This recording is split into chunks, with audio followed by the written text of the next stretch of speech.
Hello guys, how are you? I am Dev and hope you also doing well. Welcome to tech channel. तो दोस्तों, मेरे पास में बहुत सारी इंक्वायरी आती हैं कि होंडा SP125 हम खरीदना चाहते हैं, हम खरीदें या ना खरीदें। तो दोस्तों, मैं बताना चाहूँगा आपको कि होंडा SP125 जो है होंडा की तरफ से 125 सीसी की बहुत ही शानदार बाइक है और ये टॉप मॉडल भी है। यानी कि आप कह सकते हो कि होंडा की तरफ से 125 सीसी में इससे बढ़िया कोई मॉडल आपको नहीं मिलेगा। और हाँ, इससे सेकंड नंबर पर जो होंडा की बाइक है वो होंडा CV शाइन है, जो आपको पता ही है कि जिसकी बिक्री मार्केट में बहुत अच्छी होती है। और होंडा की जो वैल्यू है मार्केट में वो 125 सीसी की बाइक में CV शाइन है उसको स्टैंड करती है। तो दोस्तों, हम बात करते हैं कि SP125 किस तरह की बाइक है और इसको हमें प्रीफर क्यों करना चाहिए। तो मैं आपको बता दूं कि जो हमारी CV शाइन आती है उसी का मॉडिफाइड, और वो कहोगे कि आपका उसका अपडेटेड वर्जन जो है वो होंडा SP125 है। यानी कि आपको CV शाइन से सब कुछ एडवांस मिलेगा, that is called Honda SP125। अब दोस्तों, मैं बात करता हूँ कि इस बाइक की खासियत क्या है। नंबर 1, होंडा का इंजन है जो कि बहुत अच्छी परफॉर्मेंस देता है। और आपको अपने पर्सनल यूज के लिए बाइक लेनी है और पर्सनल यूज करना है, आपको किसी को सेकंड सेल नहीं करना है, तो आपके लिए बहुत अच्छी बाइक होगी। दोस्तों, एक और इम्पोर्टेंट फीचर जो होंडा की तरफ से दिया जाता है वो है साइलेंट स्टार्ट। यानी कि आपकी बाइक जो है वो जब स्टार्ट होगी तो बिल्कुल आवाज़ नहीं करती है। और हाँ, होंडा का जो इंजन है as compare to Hero and Bajaj और अदर कंपनी की बाइक की तुलना में जो साउंड है वो कम करता है। तो हाँ, आप लो पॉल्यूशन लवर हैं और लो साउंड पॉल्यूशन चाहते हैं, या आपको ज़्यादा साउंड पसंद नहीं है, तो आपकी जो SP125 है वो पहली पसंद हो सकती है। हाँ, जिनको साउंड ज़्यादा पसंद है उनके लिए ये बाइक थोड़ा सा डिसअपॉइंट कर सकती है, क्योंकि इसकी बाइक की जो साउंड है वो कम निकलती है। यानी कि साइलेंटली आपको सफ़र करने का मज़ा आता है इसमें। हाँ, जो लोग ज़्यादा शोर को नहीं पसंद करते हैं उनकी ये नंबर 1 बाइक है। दोस्तों, आगे बात करते हैं इसके सीटिंग की। तो इसकी जो सीट है वो बहुत ही ब्रॉड है और लेंथ भी सफिशिएंट है। यानी कि आप इस पर 2 लोग आराम से बैठ सकते हो। और हाँ, फैमिली मैन है तो आप एक बच्चे को भी आसानी से बैठा सकते हो, जो कि बहुत ही कंफर्टेबल है। तो इसीलिए ये बाइक जो है वो फैमिली मैन के द्वारा बहुत ज़्यादा पसंद की जाती है। यानी कि जो फैमिली मेम्बर्स हैं वो इस बाइक को बहुत पसंद करते हैं, क्योंकि ये बहुत ही कंफर्टेबल और आरामदायक सीट इसमें प्रोवाइड की गई है। और जो इसका बिल्ड क्वालिटी है वो भी बहुत ही सॉलिड है। आगे बात करते हैं तो दोस्तों, इसकी जो राइडिंग कैपेसिटी है या जो राइडिंग एक्सपीरियंस है वो बहुत ही अच्छा है। यानी कि बाइक जो है वो आप इसको 60 से 70 की स्पीड पर चलाइए तो आपको बैलेंस लगती है। आपको कहीं पे भी ऐसा नहीं लगेगा कि मैं 125 सीसी की बाइक चला रहा हूँ। बाइक में बहुत ही स्टेबिलिटी रहती है। हाँ, आप 70 से ऊपर जाओगे तो फिर आपको बाइक में थोड़ी सी अनकंफर्टेबल महसूस होती है। और जैसा कि आपको पता ही है कि इसमें जो टायर हैं वो ब्रॉड नहीं है जिस तरह के पल्सर में पाए जाते हैं। तो इसमें जो टायर जो हल्के रखे गए हुए हैं और कम चौड़ाई वाले रखे गए हैं, जो इसका रीज़न यही है कि ये माइलेज भी अच्छा देती है। तो as compare to 125 CC bikes में आप जाओगे तो इसका माइलेज आपको औरों की तुलना में बेहतर मिलता है। उसका रीज़न यही है कि बाइक को हल्का रखा गया है। यानी कि ये 100 किलो की बाइक है, आप इसी बाइक को आप पल्सर वगैरह में जाओगे तो वहाँ पे आपको ब्रॉड टायर मिल जाएंगे और गाड़ी जो है वो पल्सर 80 या 90 तक बैलेंस रहती है due to the broad tyres and the weight of bike. लेकिन इस मामले में यहाँ पर बाइक को हल्का रखा गया है। हाँ, लेकिन फाइबर का यूज किया है वो भी मॉडिफिकेशन में और ग्राफिक्स में और उसका लुक देने के लिए। लेकिन जहाँ तक बैलेंस का सवाल है, जहाँ तक बाइक की राइडिंग का सवाल है, तो उसके हिसाब से इंजन की कैपेसिटी और जो वेट है वो बहुत ही बैलेंस्ड है और गाड़ी की जो परफॉर्मेंस है बहुत ही शानदार रहती है। अब दोस्तों, बात करते हैं कि कुछ लोग कहते हैं कि मुझे गांव में बाइक चलानी है, कुछ लोग कहते हैं कि मुझे लॉन्ग राइड के लिए बाइक चाहिए और कुछ लोग कहते हैं कि मुझे सिटी राइड के लिए चाहिए। तो एक बाइक इन तीनों जगह पर फिट नहीं बैठ सकती। हाँ, कहीं ना कहीं तो वो लैकिंग करेगी। तो मैं आपको बताना चाहूँगा कि सिटी राइडिंग के मतलब से ये बाइक बहुत ही ज़बरदस्त है।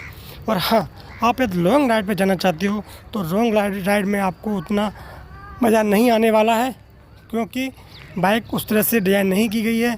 ये बेसिकली सिटी राइड के हिसाब से डिज़ाइन की गई है। और हाँ, बात करते हैं गाँव की या ऊंचे कच्चे रास्तों की, तो वहाँ पर भी ये बाइक आपको कंफर्ट तो देगी, लेकिन आपको जो बैलेंस एक्सपीरियंस है, जो इसकी परफॉर्मेंस है, वो आपको देखने को नहीं मिलेगी।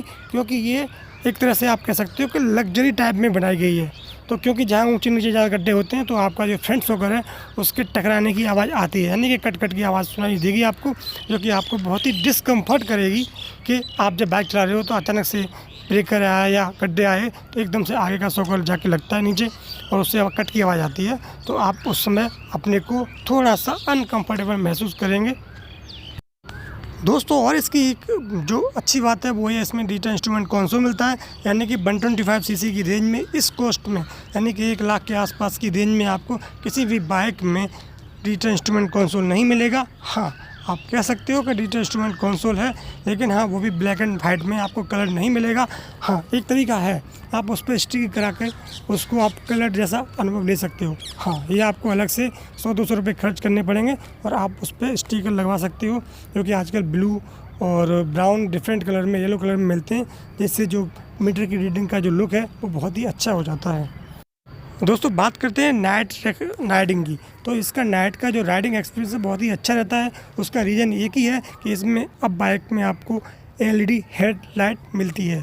एलईडी हेडलाइट जो है वो आपको नाइट के टाइम पर बहुत ही अच्छा सा फोकस प्रदान करती है और बहुत ही अच्छी लाइट आपको प्रदान करती है, जिससे कि आप लॉन्ग डिस्टेंस तक भी क्लियर एंड ब्राइटर देख सकते हो और राइडिंग करने में आपको बहुत ही आसानी रहती है।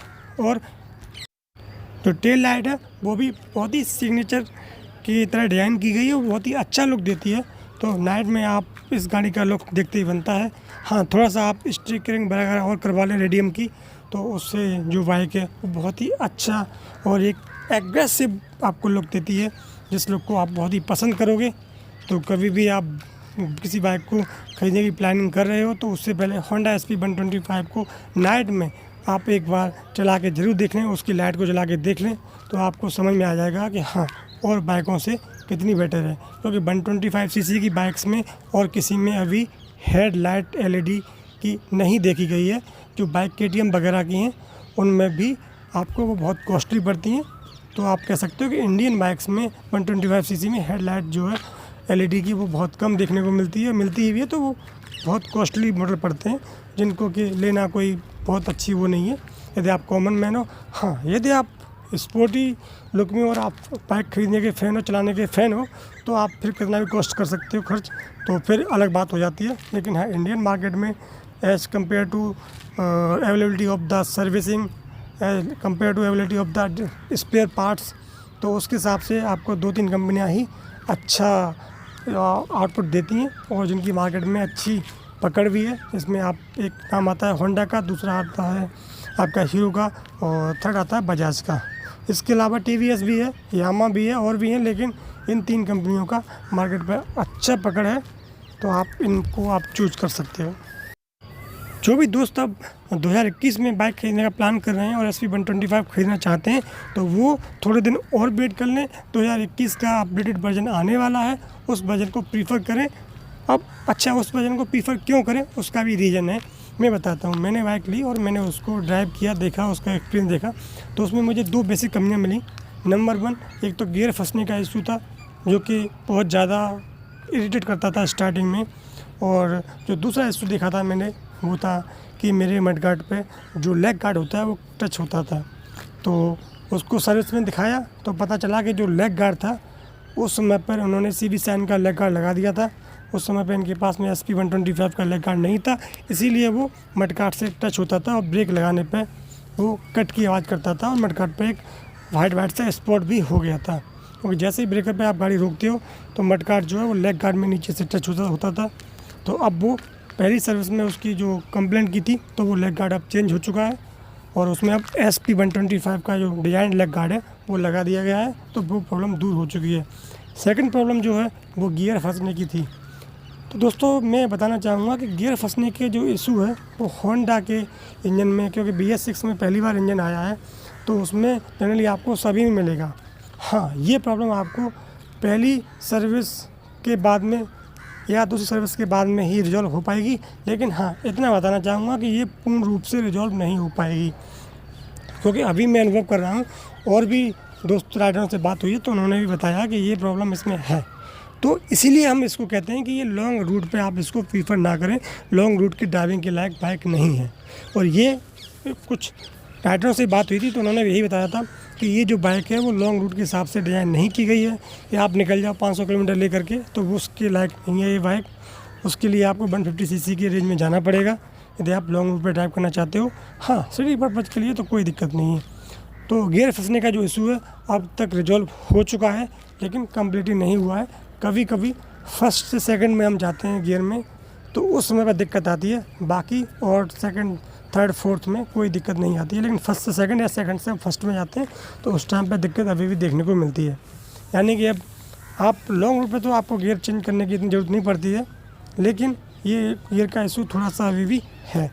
लेकिन यदि आप एक बहुत ही शानदार क्वालिटी की बाइक चाहते हो तो आप इस इशू को इग्नोर कर सकते हो, ये इतना बड़ा इशू नहीं है। लेकिन हाँ, जो ड्राइविंग में गियर को इम्पोर्टेंस देते हैं, जो ड्राइविंग में छोटी छोटी चीज़ों को देखते हैं, या जो ड्राइविंग में अदर्स गाड़ियों को ड्राइव कर चुके हैं, उनको ये ज़रूर इरिटेट करेगा। हाँ, जो नए बंदे हैं या जिनका प्रैक्टिस है जिनको, तो उनके लिए कोई दिक्कत नहीं है। हाँ, यदि आपके पास में पहले से हीरो की बाइक है, हीरो की बाइक आपने स्प्लेंडर वगैरह ड्राइव की हुई है, तो आपको डेफिनेटली होंडा की बाइक चलाओगे तो डिसकम्फर्टेबल होगा, क्योंकि जो स्मूथनेस हीरो की बाइक में गियर में है वो अभी होंडा की बाइक में नहीं मिल रही है। लेकिन मैं यहाँ बात कर रहा हूँ कि जो BS6 के इंजन की बाइक्स आई हैं हीरो की, वो मैंने ड्राइव की हैं तो उनमें ही मुझे लगा, अभी मैं जो बात कर रहा हूँ गियर का इशू नहीं था, वो आपके BS4 इंजन की बाइक में नहीं था, वो बहुत स्मूथ चलती थी।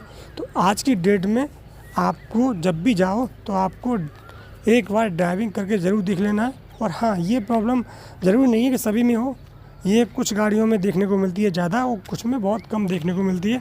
तो डोंट वरी, आप जब भी जाओ तो एक बार ड्राइव करके ज़रूर देख लो, और वहाँ पे आप बात कर सकते हो डीलर से या जो भी शोरूम होगा शोरूम से कि सर ये प्रॉब्लम आ रही है, इसका सोल्यूशन आप क्या करोगे, आपकी रिस्पॉन्सिबिलिटी है।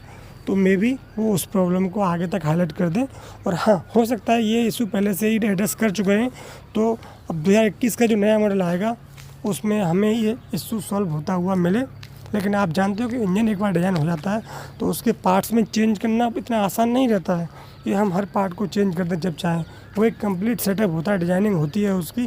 तो ज़रूर नहीं है कि ये सॉल्व हो गया आ जाए, लेकिन हाँ, कुछ ना कुछ इम्प्रूवमेंट ज़रूर आपको मिलेगा और हो सकता है कि वो प्रॉब्लम दूर हो चुकी हो।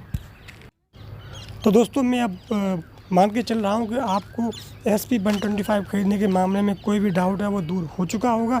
यदि आपको अब भी कोई डाउट रहता है तो आप कमेंट बॉक्स में कमेंट कर सकते हैं, जिससे कि मैं आप उसके रिप्लाई को आपके कमेंट के रिप्लाई को एड्रेस कर सकूं और आपको उसकी जो सटीक जानकारी है वो दे सकूं। और किसी भी हेल्प के लिए, किसी भी सपोर्ट के लिए आप मुझे कमेंट कर दें या मुझे मेल कर दें। आपको मेल ID मिल जाएगा मेरे डिस्क्रिप्शन बॉक्स में।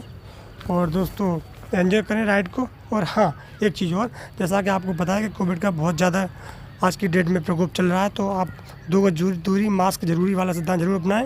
अपना मास्क लगा के रखें और 2 गज की दूरी रखें, और अपने साथ में सैनिटाइज रखना न भूलें, और अपने हाथों को सैनिटाइज करते रहें, क्योंकि जान है तो जहान है, और जान रहेगी तो आप खूब राइड करोगे, आगे एंजॉय करोगे। तो पहले जान बचाना ज़रूरी है, तो इस चीज़ों का पालन करें। और जब भी आप विजिट करने जाएँ शोरूम वगैरह को, तो थोड़ा सा कोशिश करें कि आप अपने को पैक ही रखें, कहीं से भी आप खुला ना रखें, क्योंकि ये वायरस जो है वो एयर से भी फैल रहा है, तो इस चीज़ का ध्यान रखना बहुत ज़रूरी है। तो दोस्तों, आगे मिलते हैं अब नेक्स्ट वीडियो में। और अपना हाँ, कोई भी कमेंट है तो अपना कमेंट ज़रूर कर दें, मैं उसका रिप्लाई आपको ज़रूर दूँगा। और हाँ, आप चैनल को सब्सक्राइब करना ना भूलें यदि आप नए हैं, और वीडियो को अच्छा लगे तो लाइक करें, ना लगे तो डिसलाइक करें, नो इशू। तो दोस्तों, थैंक्स फॉर वॉचिंग, धन्यवाद।